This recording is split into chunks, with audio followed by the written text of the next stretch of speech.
ഈശ്വരസിഹായിക്ക് സ്തുതിയായിരിക്കട്ടെ. 15 നോമ്പ് 2-ാം ദിവസം. പരിശുദ്ധ മറിയം അമ്മ എനിക്കാരാണ്? അമ്മ എന്ന 2 അക്ഷരത്തിന് സ്നേഹമെന്നും ത്യാഗമെന്നും ആത്മസമർപ്പണം എന്നും ഒക്കെ അർത്ഥം കൊടുക്കാൻ സാധിക്കും. എന്നാൽ അതിനേക്കാൾ ഉപരി പരിശുദ്ധ ദൈവമാതാവ് കന്യകയുടെ ഉദരം കടം വാങ്ങി ഈ ലോകത്തിന്റെ രാജാവ് ദൈവത്തിന്റെ പരമപരിശുദ്ധനായ പുത്രൻ തമ്പുരാൻ ഭൂമിയിലേക്ക് കടന്നു വരുമ്പോൾ അവൻ ഭൂമിക്ക് നൽകിയ വിലമതിക്കാനാകാത്ത സമ്മാനങ്ങളിൽ ഒന്നാണ് പരിശുദ്ധ അമ്മ.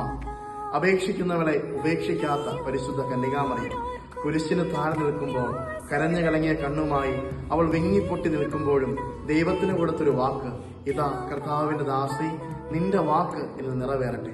തന്റെ പ്രിയപുത്രനെ ക്രൂശിക്കുവാൻ വിട്ടുകൊടുക്കുമ്പോഴും അമ്മ നിസ്സംശയം പറയും, ദൈവത്തിന്റെ വചനം ഇന്ന് നിറവേറട്ടെ.